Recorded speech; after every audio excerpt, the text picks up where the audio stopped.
پہلی جنگ عظیم میں سلطنت عثمانیہ کی شکست کے بعد برطانیہ نے فلسطینی خطے کا کنٹرول سنبھال لیا۔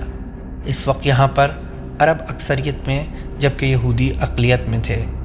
دونوں برادریوں میں تناؤ اس وقت بڑھنے لگا جب عالمی برادری نے برطانیہ کی ذمہ داری لگائی کہ وہ یہودی کمیونٹی کے لیے فلسطین میں قومی گھر کی تشکیل کریں۔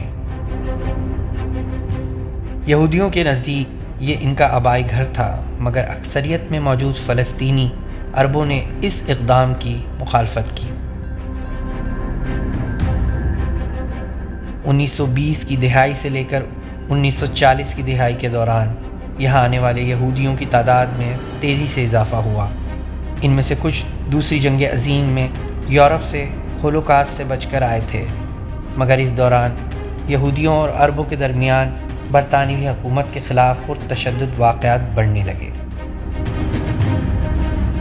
سن 1947 میں اقوام متحدہ نے ووٹنگ کے ذریعے فیصلہ کیا کہ فلسطین کو 2 ٹکڑوں میں تقسیم کیا جائے، جن میں ایک یہودی ریاست ہو اور ایک عرب ریاست، جبکہ یروشلم بیت المقدس ایک بین الاقوامی شہر ہوگا۔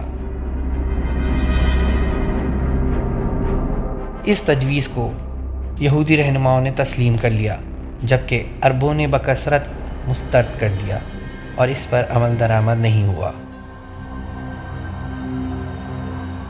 سن 1948 میں برطانوی حکمران یہ مسئلہ حل کیے بغیر ہی یہ خطہ چھوڑ کر چلے گئے، اور پھر یہودی رہنماؤں نے اسرائیل کی ریاست قیام کا اعلان کر دیا۔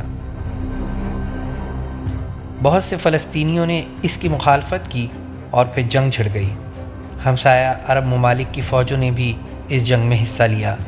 لاکھوں فلسطینیوں کو ان کے گھروں سے بے دخل کر دیا گیا اور انہیں جان بچانے کے لیے بھاگنا پڑا۔ اس واقعے کو النکبہ یعنی تباہی کے نام سے یاد کیا جاتا ہے۔ اگلے برس جنگ بندی کا اعلان ہوا تو اسرائیل نے زیادہ تر خطے کا کنٹرول سنبھال لیا تھا۔ اردن نے جو خطہ حاصل کیا اسے ویسٹ بینک یعنی غرب اردن کہتے ہیں، اور مصر نے غزہ کی پٹی سنبھال لی۔ بیت المقدس کے مغربی حصے کو اسرائیلی فورسز نے سنبھال لیا، جبکہ اردن کی فوج نے مشرق کا کنٹرول لے لیا۔ کیونکہ یہاں پرامن معاہدہ نہیں ہوا تھا، اس لیے ہر فریق نے اپنے مخالف پر الزام دھرا اور مزید جنگیں بھی ہوئیں، اور کئی دہائیوں سے یہ سلسلہ جاری ہے۔ 1966 میں ایک اور جنگ میں اسرائیل نے مشرقی بیت المقدس اور غرب اردن کے ساتھ ساتھ شام میں گولان کی پہاڑیوں، غزہ کی پٹی اور مصر میں آبنائے سینا پر بھی قبضہ کر لیا۔ زیادہ تر فلسطینی جو اب پناہ گزین بن چکے تھے، ان کی آنے والی نسلیں اب غزہ کی پٹی اور غرب اردن میں رہتے ہیں۔ ان کے بہت سے فلسطینی رشتہ دار اردن، شام اور لبنان میں مقیم ہیں۔ نہ پناہ گزینوں کو اور نہ ہی ان کی نسلوں کو اسرائیل نے اپنے گھروں کو لوٹنے کی اجازت نہ دی۔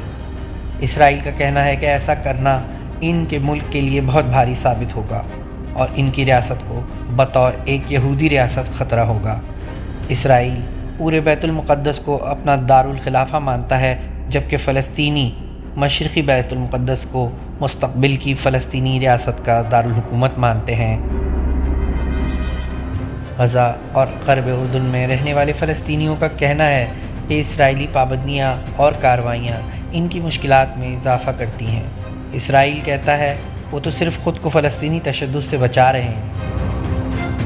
رواں برس ماہ رمضان کے آغاز سے ہی یہاں صورتحال کافی کشیدہ ہے۔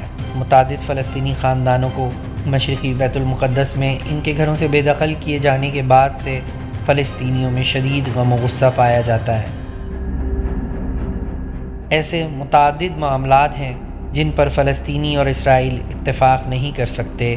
ان میں یہ سوالات ہیں: فلسطینی پناہ گزینوں کا کیا ہوگا؟ غرب اردن میں یہودی بستیاں رہیں گی یا نہیں؟ کیا دونوں فریق بیت المقدس میں اکٹھے رہ سکتے ہیں؟ اور شاید سب سے مشکل یہ کہ کیا اسرائیل کے ساتھ ایک فلسطینی ریاست بننی چاہیے؟